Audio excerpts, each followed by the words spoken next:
I'm Mara, 31 years old.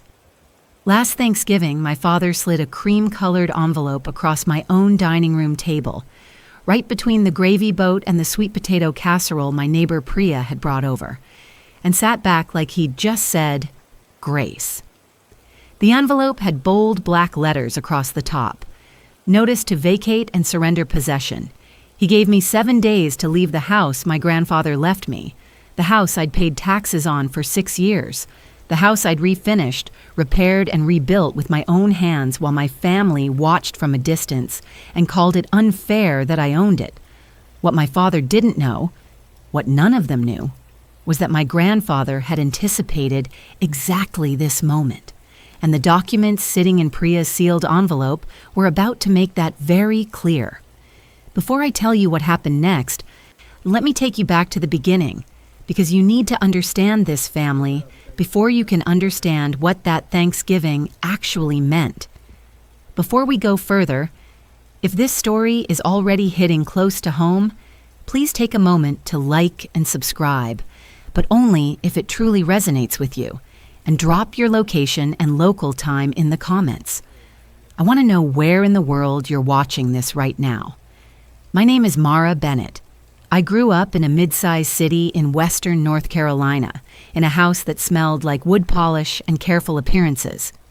My father, Richard Bennett, was a commercial real estate broker, not enormously wealthy, but successful enough that he had opinions about everything and the confidence to deliver them without invitation. My mother, Diane, taught elementary school part-time and spent the rest of her hours managing the version of our family she preferred people to see. Then there was Luke Bennett, my older brother by 3 years. Golden-haired, easy-laughing, the kind of person who walked into a room and made everyone feel like the room had been waiting for him. He was 4 years older than me in age and approximately 40 years older in the amount of goodwill our parents extended to him automatically, without condition, and seemingly without end. I was the other one. Not the black sheep, exactly. Black sheep implies drama, rebellion, some kind of interesting resistance. I was quieter than that. I was the daughter who got A- when Luke got B+, and somehow his grades were still the ones that made it onto the refrigerator. And I was the one who won the regional science fair at 13.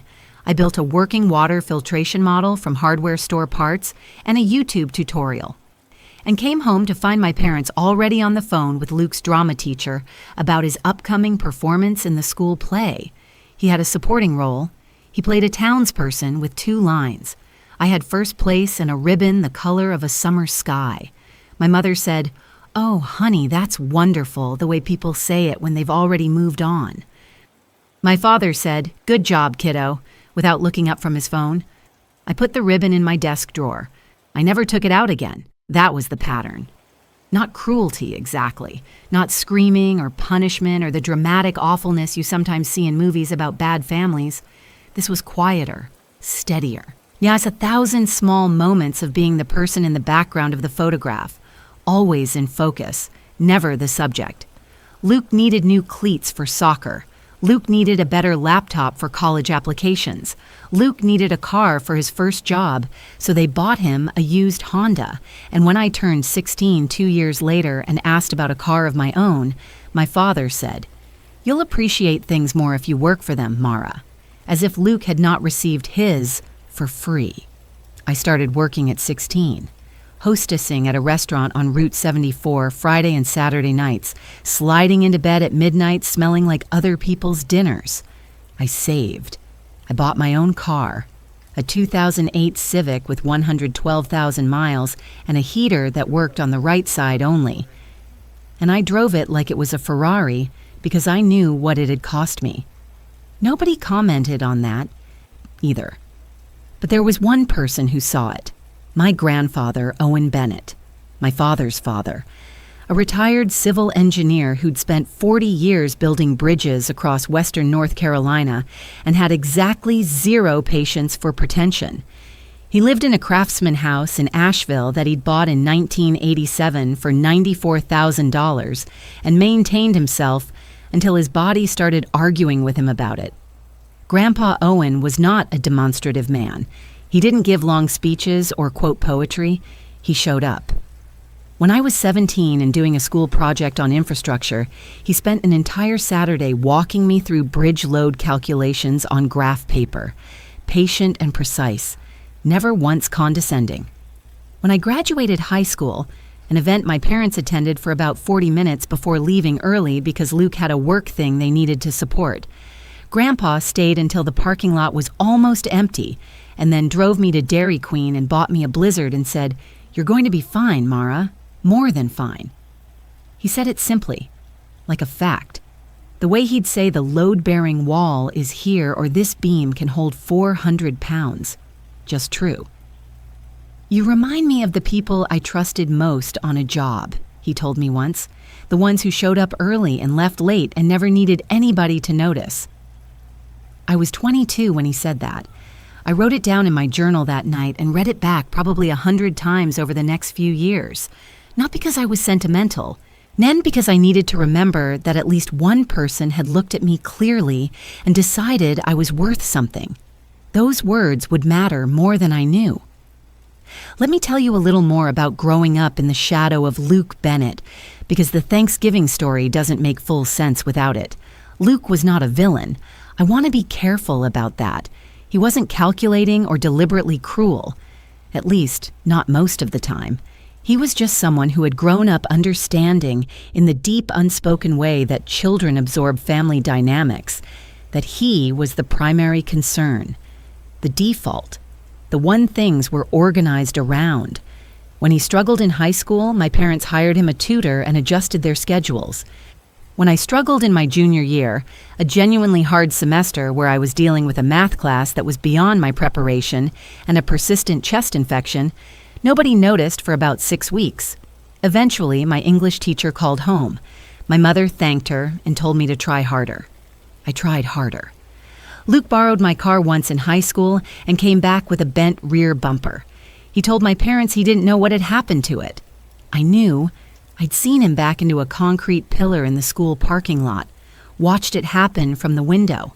He denied it straight to my face and then denied it to my parents with such calm confidence that I started to wonder if I had imagined it. My parents looked at the bumper, looked at me, and decided the matter was too complicated to resolve. "These things happen," my father said, and that was the end of it. I paid to have the bumper repaired out of my restaurant money. This is what I mean when I say the pattern was quiet. Nobody sat me down and said, "Mara, you matter less." Nobody made a speech. It was just the accumulation of 1,000 moments where the message was delivered in the negative space. In what wasn't said, in what wasn't noticed, in who got the benefit of the doubt and who didn't. I went to UNC Asheville on a partial merit scholarship. I worked 20 hours a week at a property management office to cover the gap. I graduated in 4 years with a degree in urban planning and a GPA of 3.7 and a genuine working knowledge of North Carolina property law that I'd developed partly out of professional interest and partly, I think, or because on some level I had always understood that knowing the rules of ownership was going to matter to me someday. At my graduation, Grandpa Owen sat in the 3rd row and stood up to clap when they called my name, even though the program asked people to hold applause until the end. My parents sat in the 7th row and applauded when everyone else did. That fall, at 23, I got a job with a small urban planning consultancy in Asheville. I rented a 1-bedroom apartment on the south side of the city. It had drafty windows and a parking situation that required a strategy, but it was mine in every way that counted. My name on the lease, my money covering it, my choices about what went on the walls. 3 years in, Grandpa Owen's health started declining. I want to be clear about what the next 2 years looked like, because this is the part of the story where my family's priorities became impossible to ignore. Grandpa Owen was diagnosed with early-stage congestive heart failure when I was 25. He was still largely independent, still sharp, still entirely himself. But he needed more support. Doctor's appointments, someone to drive him to cardiology, someone to make sure his medications were organized and his house was maintained. I was 30 minutes away. Luke was in Charlotte, 2.5 hours east. My parents were in Weaverville, 20 minutes from Grandpa's house. Guess who took him to cardiology? I'm not saying my parents never helped. They did occasionally when it was convenient or social. Sunday dinners, holiday visits, the kind of presents that photographs well. But the steady, unglamorous work of actually showing up on a Tuesday morning to wait in a medical waiting room for 2 hours, or of calling a roofer when the front porch started sagging in March, or of spending a Saturday morning fixing the handrails on the back steps so Grandpa wouldn't fall. That was me. I didn't think of it as strategic. I want to be honest about that. I wasn't building a case. I wasn't tallying receipts. I showed up because he was my grandfather, and I loved him, and he had always been the person in my life who showed up for me. But Grandpa Owen noticed. He noticed everything. He started asking me quiet questions about my plans, about the house, about what I would want for myself if I had more resources, about property law, which he knew I understood. He asked me once, very casually, whether I knew what a transfer on death deed was. I did. I had processed them in my planning work. He nodded and moved on and never mentioned it again. In the spring of my 27th year, about 7 months before he died, Grandpa Owen signed a recorded transfer on death deed, leaving his Asheville house to me. He had it filed with Buncombe County properly, months in advance, with no ambiguity and no conditions. He did not tell my father. He did not tell Luke. He did not tell my mother. He told his attorney, and he told the county clerk's office, and then he went home and made a pot of coffee and watched the evening news. I didn't know about it until after he died. Grandpa Owen passed on a Tuesday morning in October. He was 79 years old. He was sitting in his own kitchen when it happened, which was where he would have wanted to be. I got the call at 7:14 a.m., where I drove to the house in 19 minutes. My parents arrived 40 minutes later. Luke drove in from Charlotte and arrived that afternoon, and the first thing he said when he walked through the door was, not "I'm sorry" or "I can't believe he's gone." It was standing in the hallway looking around at the rooms. The market up here is something else. I went to stand by the kitchen window. Outside, Grandpa's rose bushes were still going. He'd planted them in 1994. 3 days after the funeral, I got a call from an attorney named Walter Crane, who had worked with my grandfather for 12 years. He explained the transfer on death deed. He explained that it had been properly filed and recorded. He explained that the house, valued at the time at approximately $520,000, was now mine. The silence on my end of the phone lasted a full 6 seconds. Then I said, "He knew they'd contest it, didn't he?" Walter Crane said, "Your grandfather was a very clear-thinking man, Miss Bennett. He prepared for several contingencies." I would learn exactly what that meant in the years to come. My father found out about the deed 3 weeks after the funeral, when the estate went through probate and the filing surfaced in the paperwork. I don't know exactly what was said in his house that night, but I know that the following morning he called me, and his voice had that particular controlled quality it got when he was angry and managing it into authority. "The deed is a problem," he said. "It's a recorded legal document," I said. "Your grandfather wasn't." He made that decision under a lot of stress. He wasn't thinking clearly. I waited. "Luke needs stability," my father continued. "He's between things right now. That house is the kind of asset that could really set him up. We think the fair thing is to sit down as a family and talk about how to handle this in a way that works for everyone." "Handle what?" I said. "The house is mine. Mara." His voice dropped. The warning register. "Don't make this ugly." I didn't answer. He took that for agreement. He always did. But I had paid attention when Walter Crane mentioned contingencies. After the call with my father, I called Walter back. He walked me through the trust structure my grandfather had built. The separate investment trust for my parents and Luke, contingent on a signed non-contest acknowledgement, with a specific penalty clause for anyone who challenged my possession of the house or assisted someone else in doing so. Grandpa had built a framework, a clear, legal, ironclad framework. He just hadn't told them it existed. I want to be honest about what the next 6 years looked like, because this isn't a story where I was living in fear the whole time. Mostly, I was just living. I moved into the Asheville house 11 months after Grandpa died, once I'd stabilized my finances and my job and felt ready to take on what the house actually needed.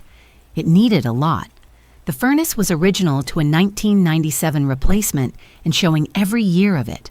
The floors had been refinished sometime in the early 2000s and were overdue again. The back porch had soft spots and 2 boards. The permit records for the 1989 edition were in a filing dispute with the city that took me 4 months to resolve. I did all of it. I hired what I needed to hire, did what I could do myself, and paid the taxes every year in my own name.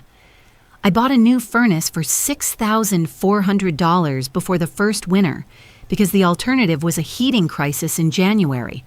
And I still remember signing that check and thinking, this is what owning something actually means.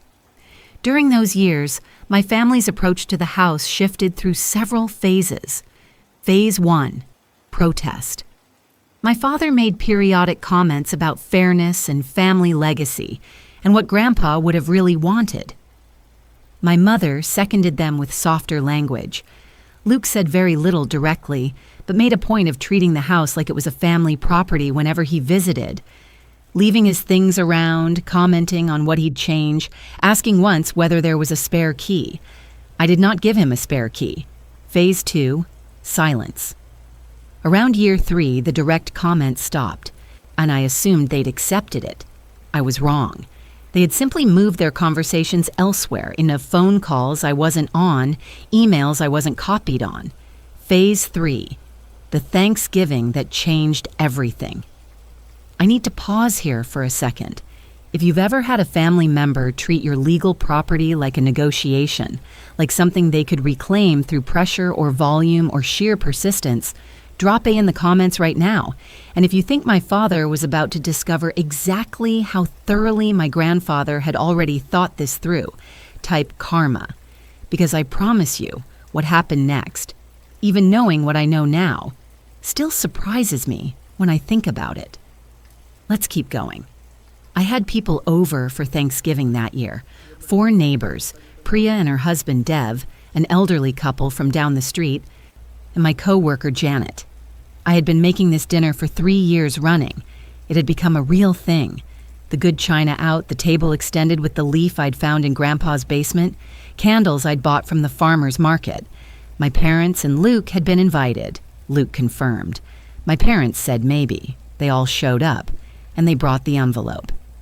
My father arrived in his good blazer, the charcoal one he wore when he wanted to look measured, and he set his coat on the hall chair, accepted a glass of wine from Dev, made polite conversation for approximately 22 minutes, and then, when everyone was seated and the turkey had been placed and the room had that particular golden warmth of a Thanksgiving table, he reached inside his jacket and slid a cream-colored envelope across the table toward me. And it landed between the gravy boat and the sweet potato casserole. The return address was a law firm I didn't recognize. Across the top, in bold, notice to vacate and surrender possession. I stared at it. My mother folded her napkin in her lap and smiled the way she always smiled when she was doing something she had decided not to feel bad about. Small, tidy, resolved. 7 days, she said pleasantly, like she was telling me the weather. Your brother needs this house. It's time. The table had gone absolutely still. Priya, to my left, had her fork suspended midway to her plate. Dev was looking at his wine glass. The elderly couple from down the street, Frank and Lorraine, who had known me for 4 years and brought me soup when I had the flu in February, were looking at the envelope with the particular careful neutrality of people who understand they have just witnessed something that has nothing to do with them. Luke didn't look embarrassed. He looked relieved, like attention he had been carrying had finally been handed off to the room. Somehow, that was worse. I picked up the envelope. I didn't open it immediately. I turned it over in my hands and looked at the back and breathed once through my nose, slow and even. the way I'd learned to breathe in the years when I was managing things alone and couldn't afford to fall apart. "By what authority?" I said. My father tapped the envelope with one finger. "Legal demand. You can either make this smooth or expensive." I opened it. It was not a court order. And I want to be precise about that because precision mattered enormously in what followed. It was a letter from an attorney, formatted to look like an official notice, loaded with phrases like adverse occupancy and family equitable interest and surrender of premises to rightful beneficiary claimant. It was intimidation dressed in good stationery. Luke leaned back in his chair. "You live alone here. I've got actual needs." I laughed. One short sound, I couldn't help it. Because here is what they apparently believed about that house, that it had landed in my lap, that I had simply received it and waited while things happened around it. They had watched me move in and maintain it and pay for it and improve it, and they had looked at all of that and seen luck, not labor. What I had done to that house in 6 years, paid $41,000 in property taxes, replaced the furnace for $6,400, refinished the floors room by room over 2 summers at a cost of approximately $8,200, fought a 4-month permit dispute with the city that cost me $1,900 in legal fees, replaced the back porch boards myself with $600 in materials and 3 weekends of work, had the chimney repointed after a home inspection flagged it, paid the homeowner's insurance every month in my own name. My family had contributed exactly nothing to any of it. But now the neighborhood had climbed. The Zillow estimate I'd seen recently put the house at $587,000.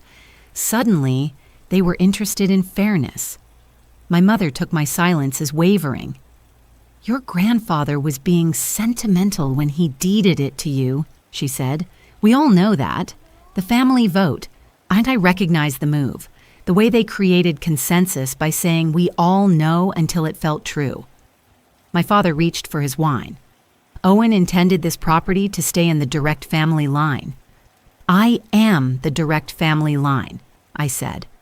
Luke snorted. "You know what he means." I did. He meant son. He meant favorite. He meant the child the house was really for, in the version of the world where their preferences were also the law. "You served me this," I said, "at Thanksgiving." My father shrugged. "I figured face to face you might behave like an adult." I almost answered. And then the doorbell rang. 3 firm raps, not social, not soft. The knock of someone who had a purpose. Nobody moved. Then it rang again. I stood, walked to the front hall, and opened the door to Priya, Nen, who was supposed to already be inside but had apparently stepped out. She was holding a pie carrier in one hand and a sealed legal envelope in the other. Priya worked downtown at an estate law firm. She had been my neighbor for 4 years and my friend for most of that. She was one of the very few people who knew my father had been making calls about the house for the past several weeks. Calls to real estate attorneys, calls to the probate court clerk, calls to Luke. I had told her 3 days before Thanksgiving. If my parents try anything at dinner, I want to know exactly how much trouble they're stepping into. She had gone to her office. She had made a phone call. She had gotten what we needed. She looked past me into the dining room, took one look at my face, and understood everything. "So?" she said quietly. "They did it." I nodded once. She walked in with me. My father straightened when he saw her. "Who is this?" "My neighbor," I said, "and my witness." Priya set the pie on the counter, stepped to the table, and placed the sealed envelope in front of my father. "This was left for Mr. Bennett at the office," she said, perfectly calm. "Certified. My boss said you'd want it tonight if you actually handed over that notice." My father took it with a frown. "What is this?" Priya's voice didn't change. "Open it." He did. I watched his eyes move across the first page, then stop. The color left his face so fast it looked like something physical, like a light going out. My mother turned before I said a word. Luke leaned forward. "What is it?"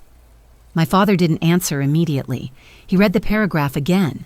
Nun's jaw was tight in a way I'd only seen once before, at Grandpa Owen's funeral when he had to stand at the front of the room and hold himself together. Priya spoke, her voice even and informational, the way people speak when they want a room to understand something completely. "It's a copy of your father's own sworn statement from probate," she said, the one where he admitted Mara was the sole lawful owner, and agreed that any family member who tried to challenge her possession would forfeit the rest of Owen's trust distribution. The room went very, very quiet. Before I tell you what happened at that table, I need to go back a few years, because the Thanksgiving confrontation didn't happen in isolation. It happened after 6 years of me building a life, building documentation, and building the quiet patience you develop when you've stopped waiting for people to choose you and started choosing yourself. Let me take you back to the year I moved into the house for real. I was 26 years old. The house was mine on paper. It was also, in practical terms, a project, a significant one, the kind that requires spreadsheets and contractors and a deep capacity for delayed gratification. I had been working at the urban planning consultancy for 3 years by then, making $52,000 a year. Enough to live on carefully, not enough to be comfortable. I moved in on a Thursday in September with everything I owned: a queen mattress, a second-hand dresser, a kitchen table I'd bought from a woman on Facebook Marketplace for $40, and sanded and restained myself. Due an IKEA bookshelf I'd built 3 times over the years as I moved between apartments, and approximately 40 boxes of books, clothes, and kitchen equipment. I stood in the front room that first evening in the empty house, in the late September light coming through Grandpa's old windows, and I let myself feel it, the full weight of it, the grief and the gratitude and the enormous responsibility. Then I made a list. Furnace first. Before anything else, before the floors, before the kitchen, the furnace. Winter was coming and the old unit was 27 years old, and I was not going to spend my first January in my own home managing a heating crisis. I called 3 contractors, got 3 quotes, chose the middle one, $6,400 for a new gas unit, installation included. Then I signed the contract and wrote the check and stood in the basement watching them work and thought about my father's voice on the phone. Make this smooth or expensive. I was making it into something else entirely. I was making it mine. The first 2 years were the hard ones. Not dramatically hard, not survival hard, but the steady grind of doing everything yourself on a budget that didn't allow for mistakes in a house that had deferred maintenance built up over years. I worked evenings on the floors, renting a drum sander, watching tutorials until I understood it, doing one room at a time on weekends, wearing a mask against the dust, ending every session sore in my arms and knees and quietly proud. I didn't call home. I want to be clear about that. Not in the way you call home for support or money or validation. When I sent my parents a birthday card and a Christmas card, I texted my mother occasionally, short exchanges about nothing. I did not ask my father for anything. Not a dollar, not a recommendation, not a connection, not an opinion. I also started keeping records, not because I was building a case, not consciously, more because I'd started to understand, working in property law adjacent work, that documentation is just good practice. I kept every receipt for work done on the house. I kept the tax records. I kept the insurance policies. When my father called occasionally with comments about the property, I started keeping notes. Date, time, what was said. When Luke texted once to ask if he could store some things in the basement, I replied no in writing and kept the exchange. Now, that was the first time I screenshot a conversation, I can say now. I didn't know exactly why. Some part of me already knew I'd need proof someday. By year 3, I had a savings account with $38,000 in it. I had a promotion to senior planner at the consultancy. I had paid off the furnace and the floor refinishing and the permit resolution and had the back porch repaired. I had turned the second bedroom into an office. I had also, through the work I did every day, become the person in my professional world who knew more about North Carolina property law, transfer on death instruments, trust structures, and estate planning than almost anyone at my level. Not by accident, because I'd needed to understand the tools my grandfather had used to protect me, and in understanding them, I had become, quietly, an expert. Walter Crane. To Grandpa's attorney became someone I called periodically, not to ask for advice. He wasn't my attorney, but to stay informed about the trust situation, about whether my family had made any formal moves I should know about. In year 4, they had. My father had contacted a probate attorney about contesting the deed. The attorney had apparently told him, based on what Walter heard through the legal community in Asheville, which is small, that the case was extremely weak and likely to trigger the penalty clause in the trust. My father had apparently gone quiet after that. For about 2 years, Priya moved in next door in year 3. When we met over a noise complaint that turned out to be entirely her fault. Her and Dev were renovating their kitchen and the demo started at 7 a.m. on a Saturday. And instead of being irritated about it, we ended up in her driveway for an hour talking about property lines and renovation timelines, and I came home thinking, that's a person worth knowing. She was an estate law paralegal at the time. By year 4, she'd passed the bar and joined the firm. We became the kind of friends you become when you're both organized, slightly private people who communicate in dry humor and precise language, and don't require a lot of noise to understand each other. She knew about my family's situation. Not everything, but enough. She knew about the deed. She knew Luke was a periodic irritant. She knew my father had made some inquiries. What she didn't know, what she found out when she made that phone call 3 days before Thanksgiving, was the full scope of what my grandfather had built into the trust, the penalty clause, the forfeiture provision, the specific language my father had signed in probate acknowledging my sole ownership. When she called me back after talking to the trust administrator, she said only, "Mara, your grandfather was 3 moves ahead." "I know," I said. "No," she said. "I mean, he was 3 moves ahead of the lawyers." I want to tell you about Walter Crane's phone call the week before Thanksgiving, because that's when I understood that my father had moved from comment to action. Walter called me on a Monday. He'd been informed by the trust administrator, a firm called Heron and Rowe, that my father had made contact the previous week. Not an official filing, an inquiry about whether Luke could assert an equitable family occupation claim based on Grandpa's supposed original intent. The administrator had given my father a standard response. The trust terms were clear, the deed was recorded. Any formal challenge would trigger the review process. My father had then apparently said something to the effect of, "We'll handle it privately." I asked Walter what that meant. "It means he's going to try to pressure you directly," Walter said. "He's going to try to get you to agree to something, sign something, acknowledge something, that he can then use as a basis to approach the trust again with new footing." Can he do that? Not if you don't sign anything? What if he shows up with a piece of paper and my signature on it? Silence on Walter's end for 2 full seconds. "Then we'd have a different problem," he said. That was when I called Priya. I want to pause here again.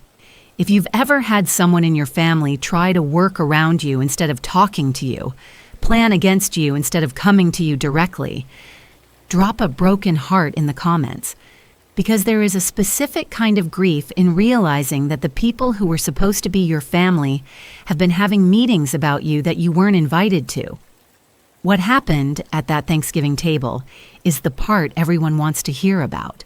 But understanding why it landed the way it did requires understanding what my grandfather built. And what he built was simple. He knew exactly who his son was, and he planned accordingly. Let me tell you about Caleb Mercer. Caleb Mercer was the trust administrator's legal counsel at Heron and Rowe, and he had been assigned to the Owen Bennett estate since my grandfather signed the trust documents 8 years before he died. My grandfather had met with him personally, had explained in specific language what he anticipated happening after his death, had asked Caleb to be available if needed. Caleb had been monitoring the situation for 6 years. When Priya reached out 3 days before Thanksgiving, she spoke to Caleb directly. She told him what my father had been doing. The attorney inquiries, the pressure calls, the fact that we believed a formal demand was coming. She told him the date and the time of the dinner. Caleb said, "If they serve a notice, I want to know within the hour." He also mentioned something else, something Priya told me afterward. Standing in my kitchen while the Thanksgiving dinner cooled on the table, and my family processed what had just happened. He said my grandfather had anticipated this specifically, the dinner, the family gathering, the theater of it. Owen told me once, Caleb said to Priya, that his son had always believed the right audience could substitute for the right argument. He said, "Richard will do it somewhere public. He'll want witnesses. Make sure we have better ones." My grandfather had said that 8 years ago. He had been right about everything. Back at the table. My father read the page twice, then a third time, more slowly, the way people read things they're hoping will change if they look long enough. Luke grabbed it from him. "Let me see." His eyes ran down the page, once, then twice slower. "What the hell is this?" "It's Grandpa," I said, making sure you couldn't bully me out of the house after he died. My mother tried the line she always tried when reality was inconvenient. "That is not what Owen intended." "It's literally what he signed," Priya said. "It's a trap written by lawyers," my mother said. My father found something like his footing again. "This is only a probate declaration. It doesn't stop us from asserting equitable family occupation." That phrase was so legally meaningless in this context that I almost smiled. Priya didn't. "Then you should read the attached trust clause before you keep talking," she said. She pulled a second page free and handed it, strategically, directly to Luke. Because Luke always believed paper more when it arrived through his own hands. He read the paragraph aloud. He didn't mean to. The words just came out, the way words do when you're reading something and your brain is trying to process it in real time and your mouth forgets to stay closed. Any beneficiary who directly or indirectly contests title, possession, or beneficial ownership of the Asheville residence transferred to Mara Bennett, or supports another person in doing so, shall be deemed to have predeceased distribution under Article 6. The room went quiet. Even Luke understood that language, not because he was legally trained. He wasn't. And because the phrase deemed to have predeceased distribution translates, in ordinary English, to one thing: you get nothing. My father stood up so fast his chair scraped the hardwood loud enough to make Lorraine from down the street flinch. "This was never supposed to be used like this," he said. I looked at him. "Against you? You mean the clause your father put in, specifically to protect me from you, was never supposed to protect me from you?" My mother turned to me. "Your grandfather was under pressure." "No," I said. "He was under observation, and he saw exactly what he needed to see." That was true. In his last year, Grandpa Owen had grown quieter. Not confused, but deliberate, watching, noting. He had watched Luke borrow his truck and return it with a bent tailgate. Or he had watched my father make hints about the house going to more useful hands. He had watched my mother reframe every hour I spent helping him as a performance rather than devotion. He hadn't said much about any of it. He had just made appointments with lawyers. Luke slapped the paper against the table. "So what? Grandpa gets to decide I'm homeless forever because Mara played nurse for a year?" I set down my fork. "You are not homeless," I said. "You are 32 years old, employed for the 4th time in 3 years, and still convinced that everyone else's roof is your birthright." He pushed his chair back. "This is exactly why he shouldn't have left you the place. You always act like you're better than everybody." "No," I said. "I act like the person who paid for the furnace, the taxes, and the roof after all of you disappeared." My mother rose. "You're being cruel." That word, in her mouth, at this table, After this envelope. Cruel, I said, because I needed to say it back to her so she could hear what it sounded like. Priya reached into the envelope again. She brought out one final page and placed it in front of my father. It was a notice from the trust administrator. Not yet filed in court, but drafted and ready.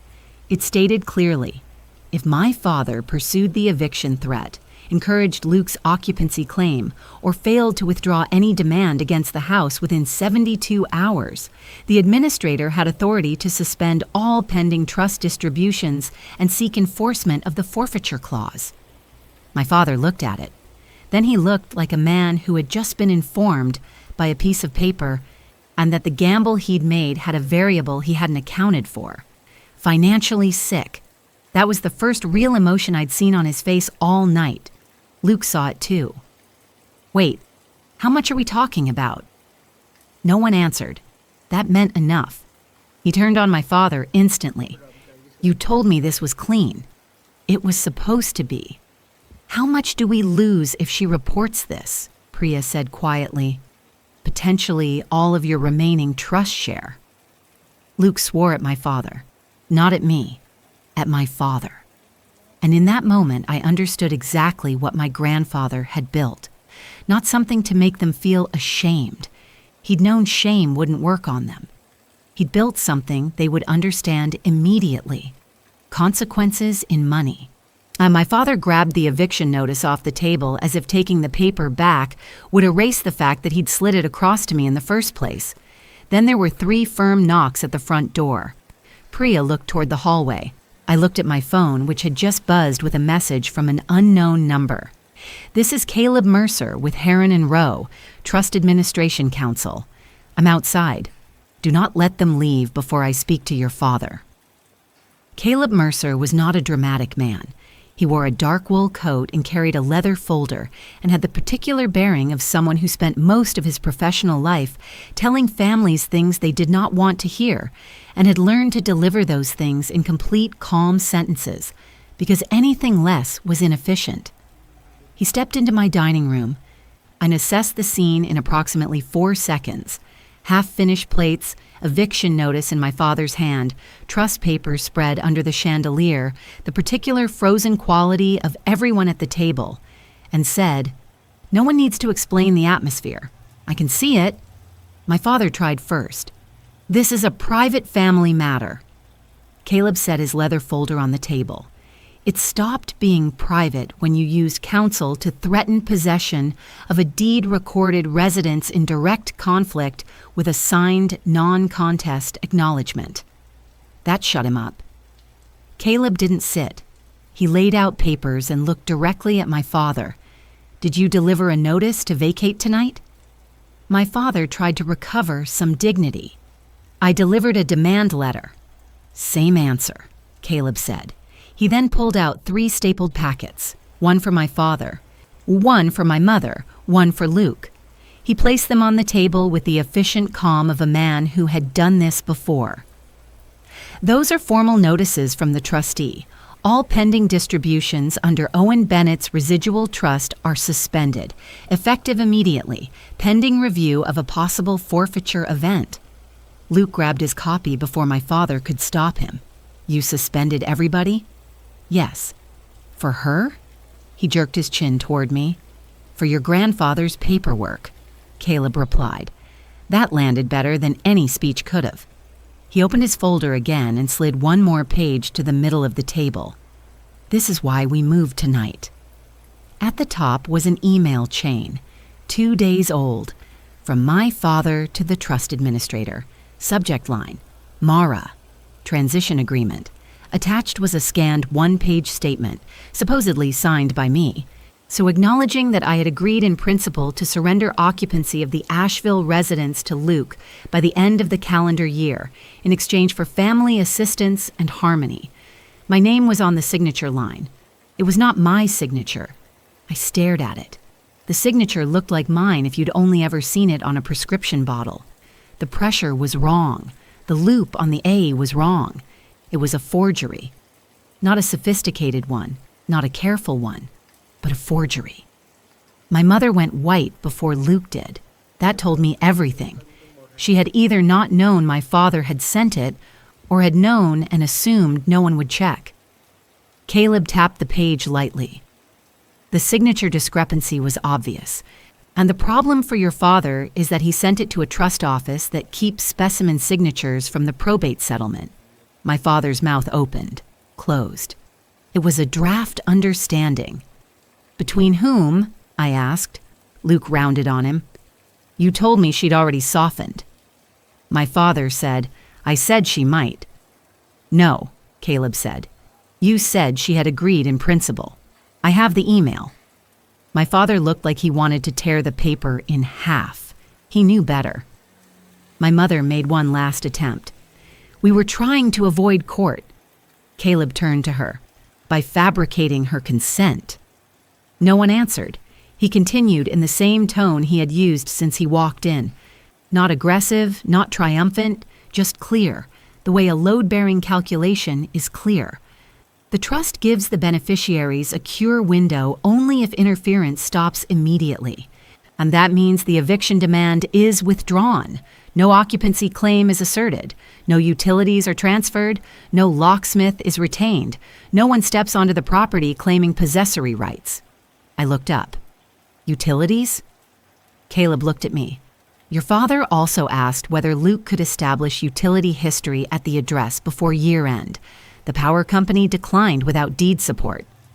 I laughed once, softly. They had started there, too. Of course they had. They had been working on this from multiple directions simultaneously, and every single one had run directly into my grandfather's paperwork. Luke was reading the suspension notice, eyes moving fast, catching only what mattered to him. How much gets frozen? My father said. That's not the point. Luke looked up sharply. How much? Caleb answered. Roughly $80,000 per beneficiary. WAR plus residual accounting. Luke went completely still. The house was worth $587,000. The trust loss was $80,000. I could see the math happening behind his eyes. The house was still worth more, even accounting for the forfeiture. And right on cue, Luke shoved back from the table. Fine, keep the trust. My mother turned fast. Luke, no. Grandpa got manipulated, he said. Everybody knows it. I'm not backing off because Mara found another lawyer to wave paper around. Caleb's voice stayed flat. If you step onto that property claiming possession, you will be trespassing. Luke smiled then. The bad smile, the loose, angry one I'd known since childhood. The one that appeared right before he did something he was going to deny later. We'll see what the sheriff calls it. He walked out. My father went after him. My mother gathered what dignity she could still carry and followed. The front door slammed hard enough to rattle the china cabinet. The house went quiet. Priya let out a long breath. He's not done, she said. No, Caleb said. He isn't. He looked at me. You need cameras active, title copy at the door, and you do not open to Luke alone. If he's already thinking about a civil standby, he may try to create possession before Monday. Before Monday. Before courts opened. Before the systems that protect normal people from what bad families do on weekends. I barely slept that night. At 7:13 the next morning, my porch camera notification woke me up. I opened the app. Luke was on my front steps with a locksmith, 2 duffel bags at his feet, and a Buncombe County patrol car idling at the curb. I had 12 seconds, watching it on my phone screen to understand what I was looking at. The locksmith had a clipboard. The deputy was standing near the steps with that careful, neutral posture that law enforcement uses when they know a family is trying to turn them into a shortcut. I opened the front door before Luke could knock again. He smiled immediately. Good, you're awake. The deputy stepped forward first. Ma'am, I'm Deputy Harlan. I'm here for a civil standby only. No one's being removed. I'm just keeping the peace while they retrieve property or clarify access. Retrieve what property? I asked. Luke lifted one duffel slightly. Mine. You have never lived here? The deputy looked between us. Do you own the residence? Yes. I already had the deed copy in my hand. I'd put it on the hall table the night before. Recorded transfer on death deed. Filed before my grandfather's death. Taxes in my name for 6 years. Insurance in my name. I handed it to him. He read it faster than I expected. Then he looked at Luke. Do you have a court order? Luke gave a short laugh. It's a family house. I have consent. He pulled out a folded paper. I knew before he opened it what it would be. Another forgery. This one was a supposed occupancy agreement, typed on a cheap legal template, stating that I had agreed to let Luke move into the downstairs bedroom pending family transition. My name on the signature line. Again, not my signature. Deputy Harlan read it, frowned, and asked, "When was this signed?" "Last month," Luke said. "It was not," I said.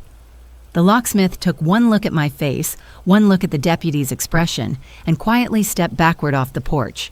Smart man. Luke noticed and snapped, "Where are you going?" The locksmith without apology. "I'm not changing a lock during a disputed occupancy with no court order and a deed owner standing in front of me." He walked back to his van. Luke swore under his breath. I kept my eyes on Deputy Harlan. My father sent a forged version of this to the trust administrator 2 days ago. The trust attorney is already on his way.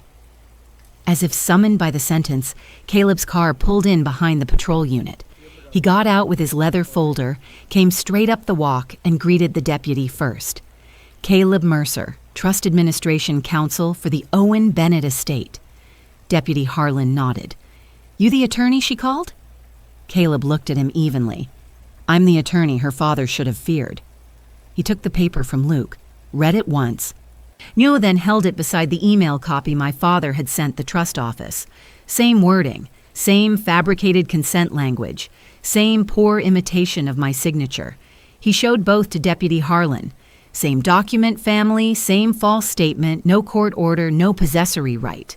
Luke tried volume. "This is harassment. Grandpa wanted the house and the family." Caleb. "It is in the family. It's in Mara's name." Deputy Harlan handed the fake occupancy agreement back to Luke without enthusiasm. "I'm not forcing entry on this."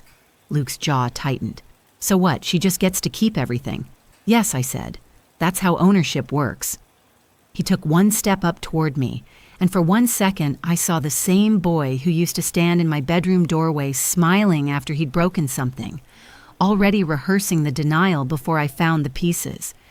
"Mara," he said, too calm now, which was always worse, "you can either do this clean or we can make your life ugly."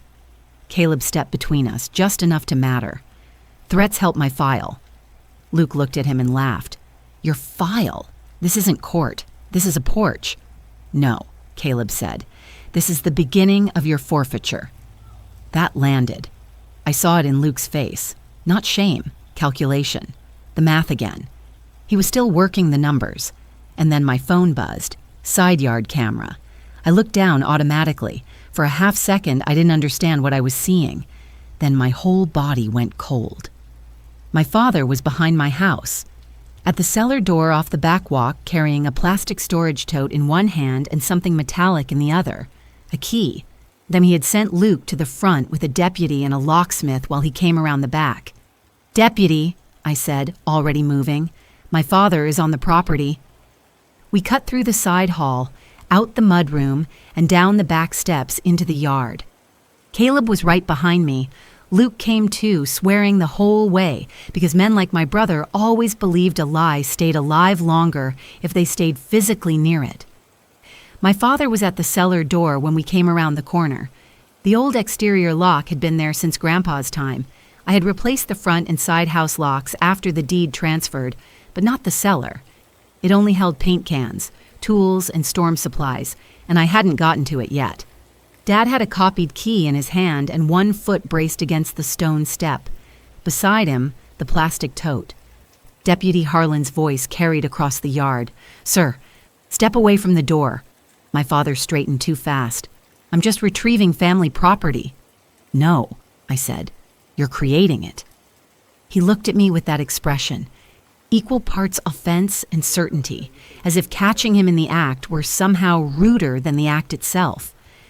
Luke came around the corner behind us and stopped dead when he saw the tote. "Dad," he said, too low. He understood immediately. Inside the clear plastic bin was everything they needed to manufacture occupancy. Folded men's clothes, a razor kit, a cheap set of towels with the tags still on, and 6 pieces of unopened mail addressed to Luke at my address. Not old mail, fresh mail, a credit card offer, a cable promotion, 2 bank envelopes, a pharmacy flyer, a DMV-looking notice. All of it clean and uncreased and postmarked within the last 5 days. My father had not come back there to collect anything. He had come to plant my brother. Deputy Harlan stepped closer. "Who owns this residence?" "I do." "Do you give him permission to enter that cellar or leave those items on the property?" "No." He turned to my father. "Then back away now." My father tried one last angle. "This is all being blown out of proportion. My son has personal effects here." Caleb answered before I could. Placed here after a civil standby, was requested using a forged occupancy agreement and a locksmith. He pointed at the tote. "And if your client's son already lived here, those envelopes wouldn't still be sealed." That was the detail that broke it. Even Luke looked sick, because it was too obvious, too staged, too desperate. And the mail was perfect. The mail was exactly what they'd needed. And the mail, sitting there with its pristine, unopened flaps and its fresh postmarks, announced the plan to everyone in that yard louder than anything anyone could have said. Deputy Harlan took out his notepad. "I need names from everyone present." My father said, "For what?" "For my report. And because you attempted entry onto a deed-recorded property without lawful possession while presenting disputed occupancy paperwork during a civil standby." Luke tried to cut in. "I didn't know about the back." That was probably true, and it didn't help him much. Caleb held up the fake occupancy agreement. "You brought this. You brought the locksmith. You brought the bags. Whatever you did or didn't know, you were not wandering accidentally." My father's voice rose. "Ward, this is still family." Deputy Harlan looked at him with the flat patience that only certain jobs teach. "No, sir," he said. "This is trespass getting dressed up as Thanksgiving." For one glorious, complete second, nobody in my family had a line ready. And then my mother appeared at the side gate. She'd driven over. She stopped when she saw the deputy, the tote, the mail, my father standing away from the cellar door with the copied key still in his hand. "What happened?" she asked. No one answered, because by then it didn't matter what had happened. It mattered what was documented. Deputy Harlan photographed the tote, the mail, the key, the fake occupancy paper, and the camera stills from my phone showing my father coming around the back. He took a copy of the deed from Caleb, noted that the locksmith had refused entry, and made explicit that no member of my family had a right to enter, store property, or represent occupancy at my address. Then he said the sentence I needed him to say in front of all of them: "If anyone returns claiming possession without a court order, they will be treated as trespassers." My mother opened her mouth. Caleb beat her to it. "And if anyone continues interfering with title or possession, I will recommend immediate final enforcement of the forfeiture clause." That landed hardest on my father. Not because he suddenly felt guilty, he didn't. Because he finally understood.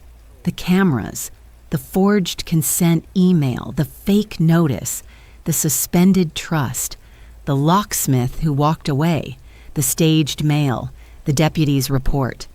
All of it now sat in one clean chain of evidence that he had assembled himself, entry by entry, over 2 days, not and handed to the people who would use it against him.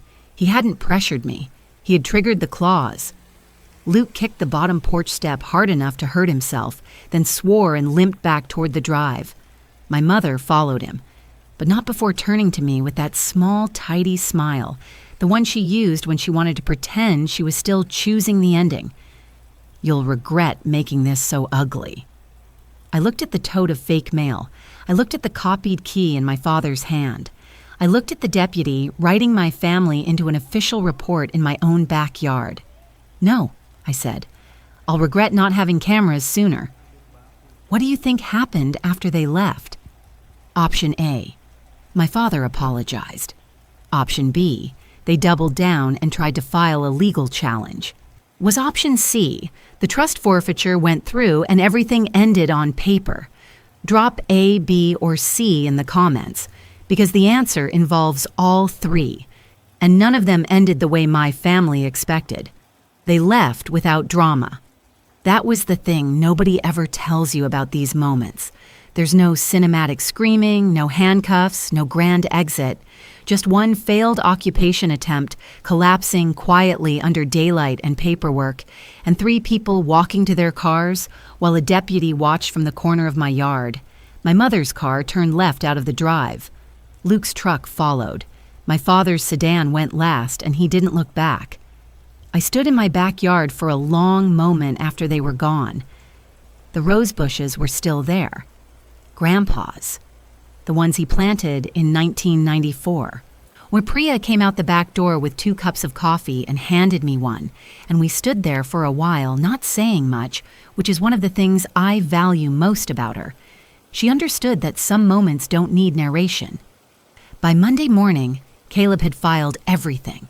The deputy's report, the forged occupancy agreement, the email my father had sent with my faked consent, the porch footage, the backyard photographs of the planted mail tote. Wednesday afternoon, he called me. "The trustee made a final determination," he said. "Your father, mother, and Luke each triggered Article 6. Their distributions are forfeited." I sat down at my kitchen table, the same table where my father had slid the eviction notice beside the potatoes. "All of it?" I said. "All remaining distributions, permanently." Under Grandpa Owen's trust terms, the forfeited shares didn't circle back to the people who caused the breach. They dropped into the alternate remainder he had named years earlier, a veterans housing nonprofit in Buncombe County and the local library foundation he had supported quietly for decades. That detail felt exactly like him. He hadn't just protected me. He'd made sure that if they went after the house anyway, the money would go somewhere useful. Luke called twice that night. I didn't answer. My father sent one email. It said, "You chose paper over blood." I wrote back once. "No, Grandpa did. I just read it." That was the end of the formal conflict. No sheriff came back. No locksmith. No more notices. The trust enforcement converted to a final decision, and no serious attorney in Western North Carolina was going to touch another possession theory once the forged consent email, the civil standby report, and the attempted backdoor staging were all in one file. Luke lost the $80,000 he had been counting on to cushion the next collapse. My father lost it too, and lost worse than that. The confidence that he could still bully through a family problem with good paper and a louder voice. My mother did what she always did. She told people there had been a misunderstanding, that things had gotten complicated, that Mara was sensitive. But there's only so much social rewriting you can do once a deputy has photographed a tote full of planted mail in your daughter's backyard. I want to tell you what the next year looked like, because this story isn't really about Thanksgiving. It's about what you build when you stop waiting for the people who were supposed to see you. That week, I changed the cellar lock. I added 2 more cameras, side yard and back, and I had them professionally installed so the footage was cloud archived automatically. Then I refinished the back steps, the ones Grandpa and I had fixed the handrails on together 6 years before. I used cedar this time, same as the front porch. It took a weekend. My hands smelled like sawdust and linseed oil for 3 days afterward. Priya and Dev came for dinner the following Friday. We ate at the same table, Grandpa's table, now mine, and we talked about Dev's work trip and Priya's recent case and what we were doing for Christmas. And nobody mentioned the previous week except once. And at the end of the night, when Priya said simply, "Your grandfather was something else, Mara." "I know," I said. "I mean it. In 20 years of estate law, I have never seen a trust that perfectly anticipated its own contest."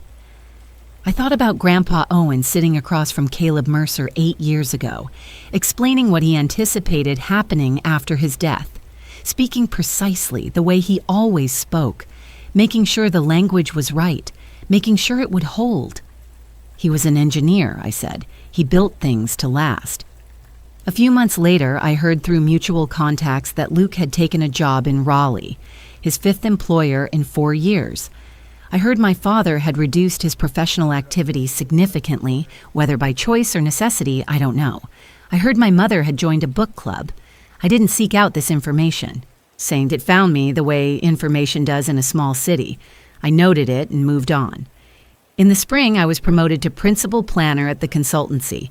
I led a downtown corridor project that involved 3 public hearings and 7 months of permit coordination and came in 2 weeks ahead of schedule. My name was in the Asheville Citizen-Times in a sentence about the project. My grandfather's friend Frank, who had been at the Thanksgiving dinner, cut out the article and left it in my mailbox with a note. Owen would have kept this. I framed it. It hangs in my office now, next to the window.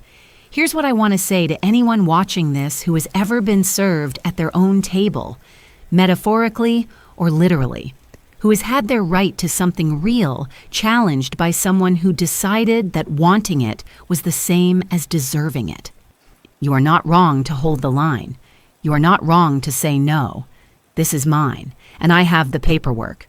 You are not wrong to stand in your own backyard and let a deputy photograph the evidence of what your family tried to do, and to let that evidence become the record that ends it. There is a version of this story where I opened that cream envelope and felt small, where I handed it to my father with shaking hands and said, "Okay, let me think about it," and let him take 2 more inches, then 2 more, until the house was just another thing I used to have and then let go. I have been that version of myself. For most of my life, I was that version. But Grandpa Owen had been watching, and what he saw was someone who showed up, did the work, paid the taxes, and held the line. And he built something around me to make sure the line held even after he was gone. That's not inheritance in the financial sense. That's inheritance in the real sense. Someone who knew you giving you the tools to be known again after they're gone. The rose bushes bloomed this May. They always do. I was out there on a Saturday morning with coffee and a pruning shears, and the radio playing something low from inside, and I stood in the yard where my father had stood with that copied key and his plastic tote of planted evidence, and I looked at those roses, old ones, the kind Grandpa planted in 1994 when this was still his house, and I thought, he was right. When they finally saw my worth, it was too late for them, but it was exactly on time for me. My father sent 1 more email 6 months later, short, no apology. Something about family and time and things getting complicated. I read it once. I didn't answer. Maybe someday. Maybe I'll read it again and find something worth responding to. Maybe I won't. But for the first time in my life, it's my choice. The door is mine. I decide when it opens, how wide, and who comes through. And that is something no one, no envelope, no forged signature, no copied key, no perfectly staged tote of fake mail can ever take away. If you made it all the way here, I want to hear from you. Have you ever had someone try to take something that was legally, clearly, undeniably yours, and just decide their wanting it mattered more than your having it? Drop it in the comments. Tell me your story, or just let me know you're here. Because knowing I'm not alone in this means more than you can possibly imagine. And if you want to know what happened when Luke tried one more angle, a real estate attorney in Charlotte who apparently hadn't seen the full file yet, let me know. I'll tell that story next time. Subscribe so you don't miss it.